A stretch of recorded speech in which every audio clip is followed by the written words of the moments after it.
Kirk's second USS Enterprise did something no other Star Trek ship accomplished before until Discovery. Star Trek V, The Final Frontier's USS Enterprise A accomplished what no other starship had before, but the USS Discovery in Star Trek. Discovery matched this feat centuries later. Directed by William Shatner, Star Trek V is considered the low point of the movies starring the cast of Star Trek, the original series, despite the director's lofty intentions. Star Trek V saw Spock's Leonard Nimoy renegade brother, Sibik Lawrence Luckenbull, hijack the Starship Enterprise on a mad quest to find God. In truth, the USS Enterprise A wasn't the only starship to enter the Great Barrier. A Klingon bird of prey led by Captain Claw Todd Bryant followed the Starship Enterprise into the Great Barrier, hunting for Captain Kirk. The Klingon starship also escaped Shakari and traveled back to the Alpha Quadrant. However, the Klingon ship did not make first contact with God. Only Kirk, Spock, McCoy, and Sibik did. Still, it was the Klingon bird of prey's disruptor cannons that destroyed the Pretender God and saved Kirk, thanks to Spock manning the guns. Captain Kirk's USS Enterprise A in Star Trek V.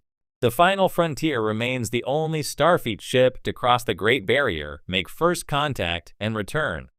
In Star Trek Discovery Season 4, Captain Michael Burnham's Sonequa Martin Green led the USS Discovery through the galactic barrier into another galaxy. Burnham's starship made first contact with Species 10C, the creators of the dark matter anomaly. Like Star Trek V, a second ship piloted by Dr. Ruan Tarka Sean Doyle and Cleveland Booker David Ajala also breached the galactic barrier. No other starship has entered the Great Barrier at the center of the galaxy since Star Trek V. The Final Frontier. The galactic barrier was introduced in Star Trek, the original series' second pilot, where no man has gone before. Captain Kirk's USS Enterprise NCC-1701 ultimately entered the galactic barrier 3 times in the original Star Trek series, but it was the USS Discovery 900 years later that achieved first contact with beings from a neighboring galaxy. Yet no other starship has entered the Great Barrier at the center of the galaxy since Star Trek V. The Final Frontier, although after God was found and destroyed, there is no reason to return to Shakari.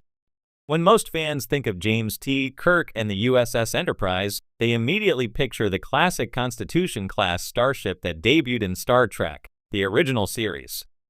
However, Kirk had a second Enterprise, the USS Enterprise A, which appeared after the destruction of the original in Star Trek III, The Search for Spock, and featured prominently in the subsequent films. While often seen as a spiritual successor rather than a new innovation, the Enterprise A quietly achieved something no other Starfleet vessel had before, a diplomatic and ideological victory that changed Federation policy. This feat stood alone in Star Trek lore until Star Trek Discovery boldly took the torch and expanded it further centuries later. A ship born from ashes.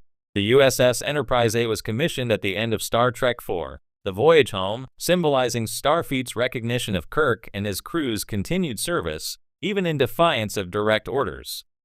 But beyond its origin as a reward, the Enterprise A became the symbol of a turning point in Federation history, a ship that didn't just explore or fight, but actually helped forge peace between historical enemies. That came to fruition in Star Trek VI, The Undiscovered Country, where Kirk and the Enterprise A became central players in negotiating peace with the Klingon Empire, a feat that had long seemed impossible. The Undiscovered Country and the Undiscovered Path to Peace.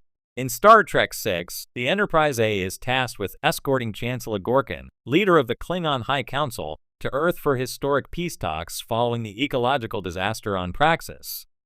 The mission is rocky from the start, especially given Kirk's personal bias after the death of his son at the hands of Klingons. What unfolds is a gripping Cold War-inspired political thriller in space, complete with an assassination, a prison break, and a conspiracy threatening interstellar war. But the Enterprise A crew pushes through sabotage, betrayal, and mistrust to prevent a second assassination and ensure that Gorkin's daughter, Azetber, continues the peace process. Kirk, who begins the film with distrust and prejudice, delivers one of his most significant character evolutions. His decision to embrace change, some people are afraid of it. "You've restored my faith," is echoed in the ship's legacy. The Enterprise A thus becomes the first Starfleet vessel not only to make first contact, but to prevent galactic war and serve as the face of a treaty that would change the shape of the quadrant for decades to come. This diplomatic success, ending hostilities between the Federation and Klingons, was something no other Starfleet ship had accomplished before. The ramifications are profound. The Klingon-Federation alliance eventually becomes one of Starfleet's greatest diplomatic achievements, central to later series like The Next Generation and Deep Space Nine. A legacy that echoed forward until Discovery. For a long time, Kirk's Enterprise stood alone in the Star Trek mythos as the ship that helped reshape the geopolitical or astropolitical map of the Alpha Quadrant. Other ships explored strange new worlds. Voyager withstood wars defiant or pushed the boundaries of science. Cerritos. But none managed to influence galactic policy and ideology the way the Enterprise A had, that is, until the 32nd century version of the USS Discovery emerged. Discovery's future jump, changing the galaxy again. When Discovery leapt into the far future at the end of Season 2, it entered a galaxy nearly unrecognizable. The Federation had all but collapsed after the burn, a mysterious event that made warp travel nearly impossible. The ideals of exploration and unity had given way to fear, division, and isolationism. In this shattered political climate, Discovery, like Enterprise A, became a beacon. Under the command of Captain Michael Burnham, the ship became instrumental not just in solving the mystery of the burn, but in reuniting the fractured factions of the galaxy under the Federation banner. This was no easy task. Like Kirk's mission in Undiscovered Country, the diplomatic landscape was volatile. Centuries of mistrust had festered. Former allies had turned inward. But Discovery didn't rely solely on science or technology. Its crew emphasized empathy, understanding, and the original mission of Starfleet to explore and to unify.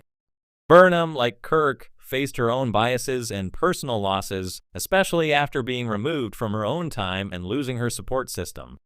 But she grew into a role that mirrored Kirk's arc in Star Trek VI, a reluctant diplomat who becomes the face of hope and reconciliation. Echoes across time. Discovery mirrors Enterprise A. The parallels between Enterprise A and Discovery are undeniable. Both ships led missions that redefined Federation politics. The Enterprise A paved the way for peace with the Klingons. Discovery restored the Federation in the wake of near-total collapse. Both captains underwent major ideological shifts. Kirk overcame his hatred and distrust of Klingons, while Burnham embraced the burden of leadership in a future where no familiar anchors remained. Both crews became legends. Kirk's crew was immortalized as the heroes of the peace process. Burnham's crew, similarly, became mythic figures in the 32nd century. Both ships achieved the rare Starfleet goal, not just to explore, but to unify. In doing so, they helped Starfleet not only survive, but evolve. A diplomatic legacy. There are many famous ships in Star Trek: the Enterprise D, the Defiant, the Voyager, and the Titan. But few vessels have directly changed the course of galactic civilization. Kirk's Enterprise A was the first to do so, not through firepower or science, but by navigating the political unknown. In a century of cold,